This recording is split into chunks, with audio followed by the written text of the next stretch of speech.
Oi, gente, tudo bem? Estamos de volta com mais um devocional. Hoje aqui com o capítulo 15 de João, né? Então vamos caminhar para mais um devocional, mais um dia e mais um momento de aprendizado com o Senhor. Que em tudo ele tem feito assim grandes coisas durante esse tempo de caminhada com João aqui. O Senhor tem nos apresentado um novo alimento. Creio que um alimento mais rico, mais cheio mais profundo, mais cheio de graça, e que ele continue em mais esse capítulo nos direcionando na tua palavra. Amém? Vamos consagrar aqui em oração esse momento ao Senhor. Pai, nós te rendemos graças e louvores, porque em tudo, Senhor, o Senhor tem nos conduzido, tem nos alimentado, tem nos direcionado a partir da tua palavra. Que, Senhor, o Senhor continue, Jesus, caminhando conosco nesse altar. E consagramos a Ti, Pai, mais esse capítulo. Que o Senhor venha falar aos nossos corações. Venha nos direcionar, Pai, dentro da Tua palavra, qual caminho o Senhor quer que a gente siga. Qual alimento vivo do céu o Senhor tem para nós nesse momento. Que o Senhor possa ser engrandecido em tudo e a todo momento. Em nome de Jesus. Amém. Vamos lá, né? Vamos continuar aqui com esse capítulo que é tão glorioso. Gente, a história da videira e os ramos. Então sabemos que é um capítulo assim cheio de apego ao nosso coração, que o Senhor possa nos conduzir da melhor forma possível, né? Se eu fosse dar um título a esse capítulo, eu diria assim: a importância de viver, conhecer e permanecer em Cristo. Como é bom ser íntimo de Jesus. E aqui nessa palavra, ele vai nos alimentar exatamente disso. A importância de ser enraizado em Deus. Que a gente não largue a mão do Senhor por nada. Então esse capítulo é bem precioso por isso. Então vamos lá. De onde a gente vem, para onde nós iremos, né? Sabemos que o capítulo 14, ele se encerra ali, o Senhor dizendo assim: vamos sair daqui. Né? A gente não sabe se ele estava saindo do cenáculo, se ele estava para onde ele estava indo, porque ele não informou. Mas ele disse para onde ele estava, ele chamou os que estavam com ele, os seus discípulos, e disse: vamos sair daqui. E aí, o que a gente vê a partir até aqui, né? O que a gente viu em João até aqui? A gente viu o Senhor Jesus falando sobre eu sou várias vezes. Então ele disse o quê? Ele disse que ele era o pão da vida. Eu sou o pão da vida, eu sou a luz do mundo, eu sou a porta, eu sou o bom pastor, eu sou a ressurreição e a vida, eu sou o caminho, a verdade e a vida. E agora ele fala que ele é a videira. E aí vamos começar a leitura da palavra e ver o que o Senhor tem pra gente aqui, ó. Ele começa: eu sou a videira verdadeira e o meu pai é o agricultor. E ele começa com essa videira verdadeira. Por quê? Quando a gente lê o Antigo Testamento, a gente vê vários momentos que o Senhor, que Deus falava, os profetas, eles citavam a videira como o povo de Israel, né? Na verdade, como Israel, né? Era a videira. Só que era uma videira falha, era uma videira que Deus plantou, Deus cuidou, Deus regou, Deus foi lá, mandou os seus profetas, né? Salvar, cuidar, zelar, proteger, né? Tirar do cativeiro. Deus fez tudo isso. Só que ainda assim era uma videira que dava uvas amargas, né? Então ela dava maus frutos. Mesmo sendo uma videira cuidada e plantada pelo Senhor, né? O povo de Israel era um povo de Deus. E aí, lá no Antigo Testamento, eu estou fazendo essa introdução para que a gente aprenda por que ele citou aqui a videira. Eu sou a videira verdadeira. Porque o povo de Deus, mesmo conhecedores da palavra, sendo cuidado por Deus, eles ainda deixaram o Senhor, né? Então, eles davam maus frutos, eles falavam, adoravam outros deuses e não frutificava da forma correta. E aí Jesus começa: eu sou a videira verdadeira, porque eu dou fruto bom, fruto verdadeiro, o fruto que não falha, né? Ele é a videira que realmente dá o fruto verdadeiro. E o meu pai é o agricultor, porque o pai é o Senhor, é Deus que mandou ele nessa terra, que determinou, né? Que é o agricultor. Todo ramo que estando em mim não der fruto, ele o corta, que é o agricultor, Deus o corta, né? Então, se você está vivendo em Deus, o Senhor, ele quer frutos. E às vezes, e eu lembro muito assim, assim que eu aceitei Jesus, eu achava que dar frutos para o Senhor era só ganhar almas para Jesus, né? E eu ficava assim angustiada, porque eu dizia assim: gente, eu já tenho tantos anos de crente e eu ainda não dei nenhuma alma pro Senhor, meu Deus, eu acho que eu não vou ser salvo, né? Então assim, a gente começa a nossa falta de conhecimento, a gente acha que é só isso, mas assim, o fruto para o Senhor É claro que a fonte, o que mais o Senhor quer são vidas, né? Mas nós damos frutos para o Senhor a partir do cuidar, a partir de amar pessoas, a partir do momento que a gente zela pela palavra dele e faz com que pessoas escutem a palavra dele. Só que para cada um, o Senhor, a gente vai ser usado como instrumento, mas o Senhor é que vai fazer a morada no coração, não somos nós, né? Então a gente faz a nossa parte, a gente amar alguém, a gente frutificar na vida dela, abençoar a vida dela, ofertar na vida dessa pessoa, e pode ser uma oferta de amor, enfim, tem várias formas de frutificar no reino de Deus, né? Então ele fala aqui, ó, todo ramo que estando em mim não der fruto, o agricultor corta, né? Por quê? Porque não está servindo de nada. Então ele corta mesmo. E todo o que dá fruto, ele limpa para que produza mais fruto. E aí é o que é o limpar, é podar, né? É ajustar. Quando você pega uma planta que ela tá com muitos galhos, né, ou tá muito grande, poda ela para ficar mais bonitinha, ficar mais zelosa e poder frutificar mais. E vós já está limpos pela palavra que vos tenho falado. Exatamente, ele estava falando aqui para os discípulos dele, né? Então ele estava ministrando para os seus discípulos. E vós já estão limpos. Por quê? Porque eu tenho falado da palavra que vem do céu, da palavra de Deus para vocês. Versículo 4. Permanecei em mim e eu permanecerei em vós. Como não pode o ramo produzir fruto de si mesmo, se não permanecer na videira, assim nem vós o podereis dar, se não permanecerdes em mim. Aí o que ele está dando aqui? Aqui, Jesus ele está usando a videira como uma metáfora, né? Se na videira, se você pega um ramo da videira, se cortar o ramo, deixar só o ramo, ele não dá fruto, né? Ele precisa estar ligado à videira. Embora que seja um galho bem grande, ele precisa estar ligado à videira.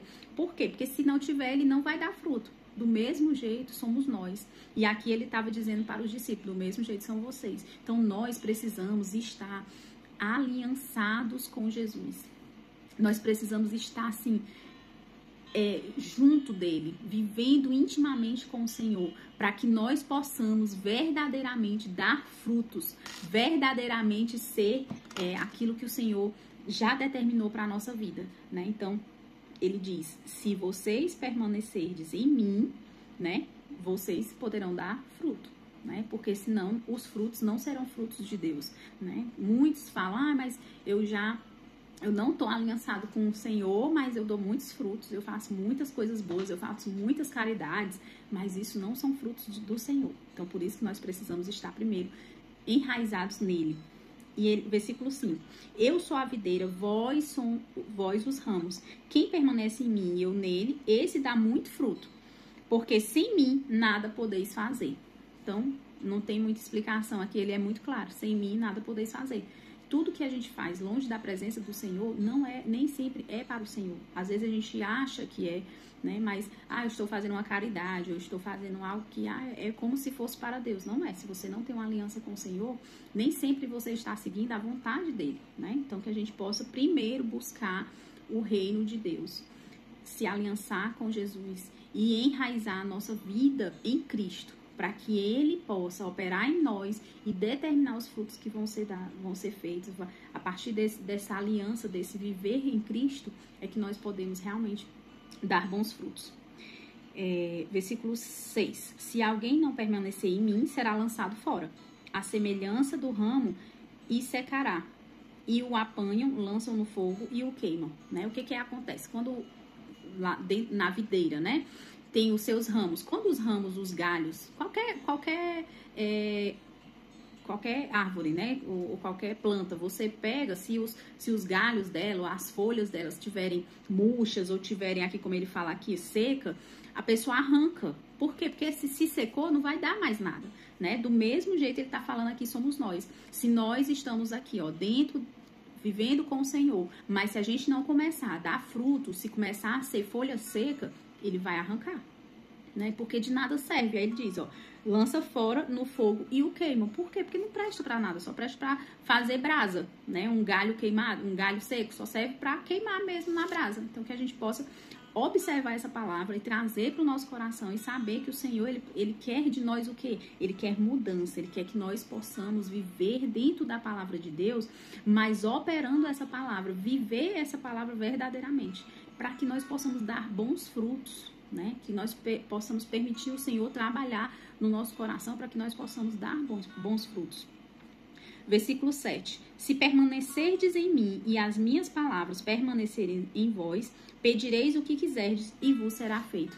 Né? Então, se a gente permanece no Senhor, tudo que a gente pedir, e Ele em nós, né? E Ele determinando a nossa vida, e Ele guiando a nossa vida, nos direcionando, então, tudo que a gente pedir, Ele será feito, né?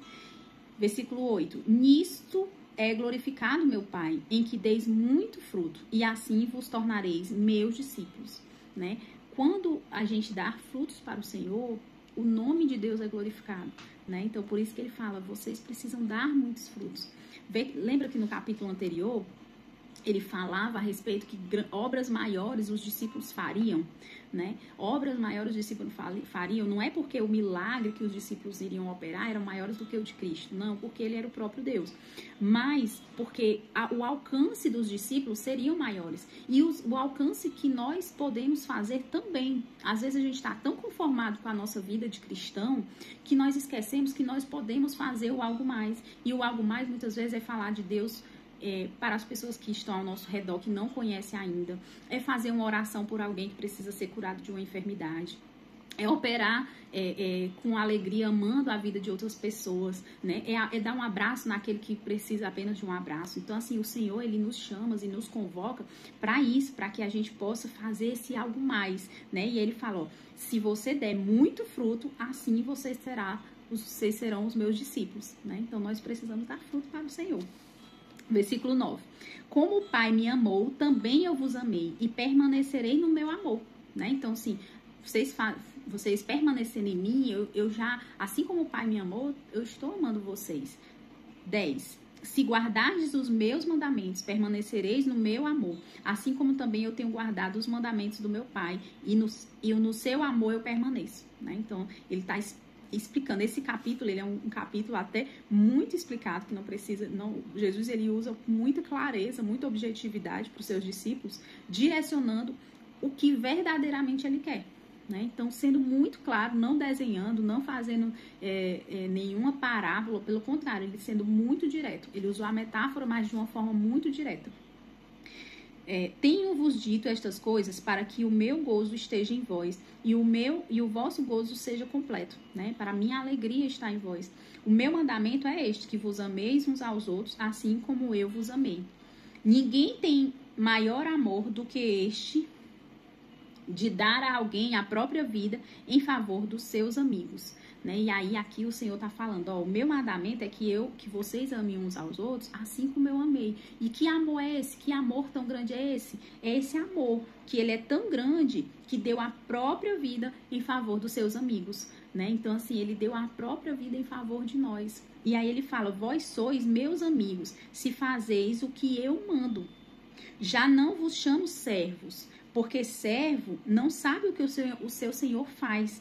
Mas tenho-vos chamado de amigos. Ele está dizendo para os discípulos dele, eu tenho chamado vocês de amigos, porque tudo quanto ouvi de meu Pai vos tenho dado a conhecer. Então, gente, vocês imaginam assim, o Senhor, ele fala para nós, se a gente vive na presença do Senhor, né, nós somos também essas pessoas. Aqui ele estava direcionando essa palavra para os seus discípulos que caminharam com ele durante 3 anos de ministério.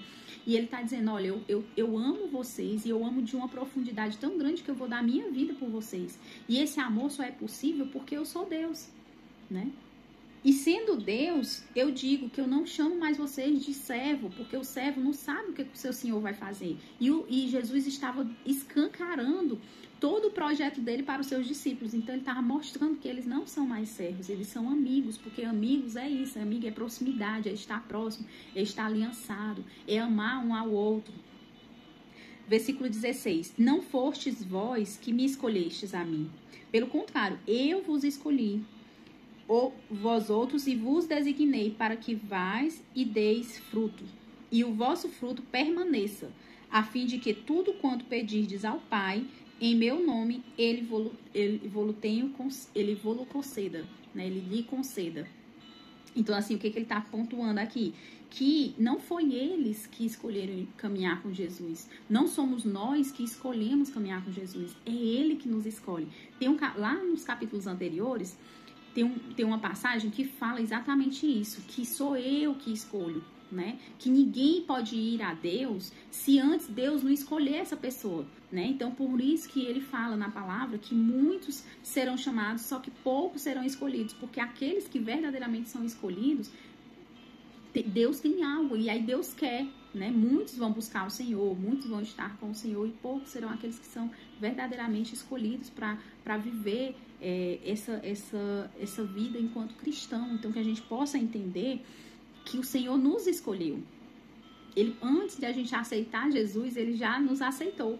E ele plantou em nós o desejo de voltar para casa. E esse desejo, muitas vezes, que a gente, antes de aceitar Jesus, a gente fica, meu Deus, eu tô sentindo falta de algo. Eu sinto que minha vida não tem sentido, falta algo na minha vida. E quando a gente aceita Jesus, que o Espírito Santo vem morar dentro de nós, o Senhor faz uma morada tremenda, enche o nosso coração de vida, e a gente entende que o encaixe que faltava é exatamente do tamanho do Senhor na nossa vida, do tamanho de Deus, né? Então ele vem com essa preciosidade e nos mostra que ele que nos escolhe primeiro, né? E ele falou, assim como eu escolhi vocês, né?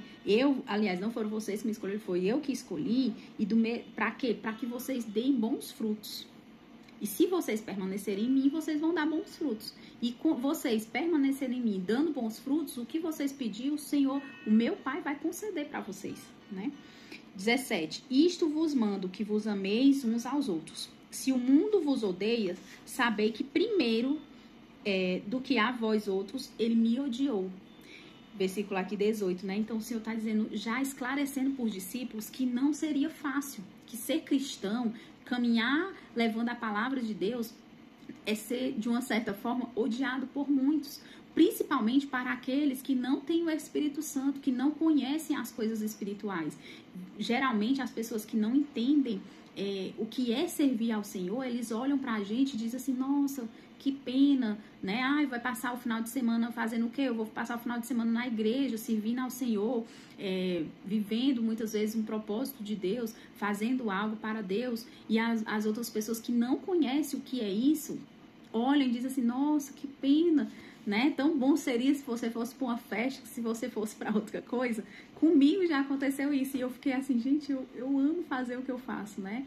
Eu amo estar na casa de Deus, eu amo viver tempo com Deus, eu amo estar com o Senhor, não importa onde, se eu estiver com o Senhor, não importa onde eu estiver, né? Então, assim, mas não vai ser no mundo, vai ser servindo a Ele.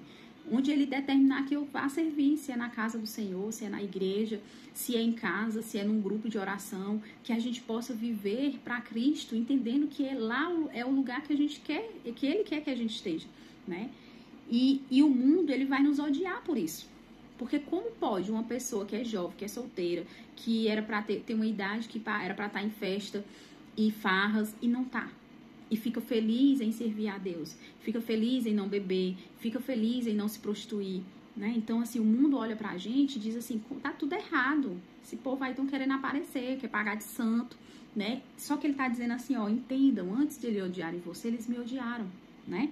Versículo 19, se vós fosseis do mundo, o mundo amaria o que era seu. Como todavia não sois do mundo, pelo contrário, dele vos escolhi, por isso o mundo vos odeia, né? Então, assim, se você... Gente, é tão comum isso aqui, é tão atual, isso acontece tanto comigo, assim, não sei se acontece com algum de vocês, mas às vezes, não de ser odiado, assim, tão afinco, né? Mas essa coisa, assim, quando você vê aquele grupinho, principalmente no trabalho, né, que são poucas pessoas que são cristãs, às vezes aquele grupo que se fala a mesma língua, vão para a mesma coisa, vão para o bar beber, né, e aí eles olham pra gente com uma pena que a gente não vai, e eu dando glória a Deus que eu não quero ir mesmo não, sabe? Então, assim, é isso, muitas vezes o mundo vai olhar pra gente e vai dizer assim, coitado deles, né? Só que nós estamos vivendo a melhor parte, que é estar como Maria, nos pés do Senhor, rendidos a Ele, entregando o nosso melhor, entregando a nossa juventude, entregando o nosso tempo, porque nada é em vão. A palavra do Senhor diz que nada, absolutamente nada é em vão do que a gente faz para o Senhor, né? Tem uma passagem que eu amo muito, que fala que o Senhor vai restituir, que é lá em Joel 2, vai restituir, né, o tempo que o gafanhoto migrador, enfim, todos os gafanhotos comeram aí, porque eu não vou saber a palavra decorada, mas assim, essa palavra, ela fala muito comigo. Toda vez que eu passo por uma dificuldade, por um tempo, uma temporada de tempestade, eu lembro dela e digo assim, Senhor, eu sei que se é um ano que eu tô passando nessa tempestade, o Senhor vai me restituir em 2. Se é um ano que que eu tô vivendo isso, o Senhor vai me restituir em 10 e muito mais. Então, o Senhor, ele faz isso, né? Ele diz exatamente isso, ó, você vai passar por dificuldade, mas sabe que eu vou estar com você, e que eu já passei, e que eu sobrevivi, e que eu fui glorificado, né? Versículo 20. Lembrai-vos da palavra que eu vos disse, não é o servo maior do que o seu senhor. Se me perseguiram a mim, também perseguirão a vós outros. Né? O que ele está dizendo? Não é o servo maior do que o Senhor. Então, não é porque você é servo que eles vão lhe perseguir mais. Não, eles já perseguiram a Cristo. Né? Se guardarem a minha palavra, também guardarão a vossa. E assim como muitos ouviram o Senhor, creram em Jesus e foram salvos, muitos também guardarão a palavra que os discípulos iriam lançar. E por conta desses discípulos aqui, estamos aqui hoje, né? Conhecendo a palavra de Deus. Tudo isto, porém, vos farão por causa do meu nome, porquanto não conhecem aquele que me enviou. Se eu não viera, nem lhes houvera falado, pecado não teriam, mas agora não tem desculpa do seu pecado. Né? Então, assim, o que ele está falando? Que eles farão, né? Tudo isso, porém, farão por causa do meu nome. As pessoas vão te odiar por conta de Jesus, vão nos odiar por conta de Jesus. Mas por quê? Porque eles não conheceram o Pai. Porque eles não tiveram um encontro com Jesus genuíno. Por mais que muitos dos fariseus, dos judeus, viram Jesus face a face, mesmo assim não creram. Por quê? Porque não tiveram do Pai esse discernimento, né? Não tiveram do Pai esse discernimento no coração de quem era Jesus, né? E ele está falando aqui, ó, do mesmo jeito que fizeram comigo, vão fazer com vocês, né? E ele pontua, só que antes de eu vir, Jesus está dizendo, ó, antes de eu vir, eles poderiam dizer assim, mas eu não sei quando Jesus vai voltar. Só que Jesus veio no mundo e mostrou o que era pecado. E aqueles que não viram, né, que poderiam se justificar, eu não sei, você não sabia que isso aqui era pecado, não pode mais se justificar. E aí isso fala também de muitas pessoas que não querem ler a Bíblia. Né? Pessoas que não são cristãs, ou até que se denominam cristão, mas não querem ler a Bíblia, porque a Bíblia fala da palavra de Deus. E quando você conhece a palavra e você peca, né? Isso aí é um pecado muito maior. Então, eu não conheço a palavra, não sabia que isso era pecado. E fui lá e fiz, o Senhor justifica, porque era um tempo de desconhecimento. Mas nos dias atuais, com internet, com toda a rede social que tem aí, muitos pregadores falando de Deus, muitos versículos sendo lançados em rede social, mesmo que fora de contexto, mas a palavra de Deus é lançada ali, as pessoas não podem mais dizer que não sabem que aquilo é pecado, né? Então, muitos sabem. E o que ele está dizendo é isso, ó, que se eu não viera, não lhe ouvia falado. Então, o pecado não teriam, mas agora não tem desculpa para o seu pecado. Né? Quem me odeia, odeia também ao meu Pai. E se eu não tivesse feito entre eles tais obras, quais nenhum outro fez, pecado não teriam. Mas agora, não somente tem eles visto, mas também odiado, tanto a mim como ao meu Pai. Ele está falando aqui do povo de Deus, né? Do povo na qual ele mostrou quem era ele, quem era o Pai, qual a vontade do Pai, qual a vontade de Deus para aquele povo, o que era feito, o que era certo, o que era errado, e esse povo ainda assim odiou. Então odiou a Jesus, e ele está dizendo, assim como me odiaram, o ódio que eles têm por mim também é odiado, é o ódio pelo meu Pai, porque é como se o meu Pai me enviou, então eles não me aceitando, eles não aceitam o meu Pai. 25. Isto, porém, é para que se cumpra a palavra escrita na sua lei. Odiaram-me sem motivo. 26. Quando, porém, vier o Consolador, que eu vos enviarei da parte do Pai, o Espírito da verdade que dele procede, esse dará testemunho de mim. E vós também testemunhareis, porque estáis comigo desde o princípio. E aqui ele estava falou do Espírito Santo, que o Espírito Santo vinha e seria o testemunha, né, de Jesus, que Jesus voltou a partir da vinda, porque para o Espírito Santo vir, Jesus tinha que voltar para a glória, né? E aí, o Deus Pai, que sempre esteve, né, e sempre estará, envia o seu Filho para viver aqui, envia para uma grande obra na terra, e aí o Filho volta, cumpre a sua missão, volta para casa, e agora o Pai manda, o Filho, aliás, Jesus manda o Consolador, que é o Espírito Santo, que é o outro Deus manifestado em Espírito, né? O mesmo Deus, na verdade, manifestado em Espírito Santo para habitar dentro de nós, a partir do momento daqueles que creram em Jesus como Salvador. Então, ele diz aqui, ó, quando vier o Espírito Santo, eles vão entender que o Espírito Santo vai testemunhar que verdadeiramente aquilo que eu vivi aqui nessa terra, Jesus dizendo, aquilo que eu vivi, aquilo que eu falei, aquilo que eu fiz, verdadeiramente eu era o Filho de Deus, né? E vós, discípulos, também são meus testemunhos. Por quê? Porque vocês estavam comigo desde o início, né? Vocês estavam comigo, vivenciaram comigo. E aí a gente fecha essa palavra para a glória de Deus. Uma palavra de muito aprendizado, de uma aliança, né? Que a gente vê que o Senhor nos pede que nós tenhamos, né? A intimidade de Jesus, que muitas vezes nós temos com Jesus, vai fazer com que nós tenhamos inimizade com o mundo. Então, não se preocupe muitas vezes que você está sendo perseguido sem motivo. A gente sabe que a gente vive uma guerra espiritual. Muitas pessoas não conhecem nem a palavra de Deus. Então, às vezes ela está ali perseguindo, mas ela nem sabe o motivo. Às vezes ela só é um instrumento do inimigo para te roubar a sua paz, né? Então, que a gente saiba que nós não brigamos e não contendamos com pessoas. Nós precisamos nos levantar em espírito para guerrear guerras espirituais. Então, que a gente saiba que pode sim viver. Quanto mais íntimo de Jesus, a gente vai ter muitas perseguições que às vezes a gente diz assim, gente, por que tá me perseguindo? Não tem nem motivo, né? Mas porque realmente o mundo não gosta da gente, não gosta de Jesus. Então, eles vão tentar, de qualquer forma, o inimigo vai tentar usar muitas vezes pessoas ao nosso redor para nos tirar da presença do Senhor, né? E aí, pra gente finalizar aqui, só se eu tiver aqui colocado mais alguma coisa, a gente sabe que quando ele fala da videira, voltando aqui na videira, né? Lá o povo de Israel era considerado uma videira fracassada, né? E Jesus, ele é a videira verdadeira.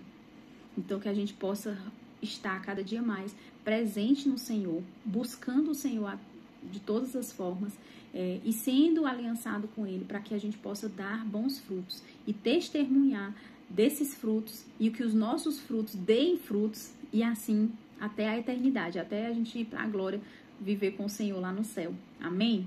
Então, que Deus abençoe, que essa palavra possa criar raiz no seu coração e possa fazer morada de uma forma diferente, que a gente possa buscar cada dia mais ter mais intimidade com o Senhor, viver mais esse diálogo, né, com Jesus, aprendendo mais da palavra dele e vivendo coisas sobrenaturais que ele tem para nos apresentar, né, e dando frutos nessa terra até o dia que Jesus voltar e a gente for com ele para a glória. Amém? Pois que Deus abençoe e até amanhã.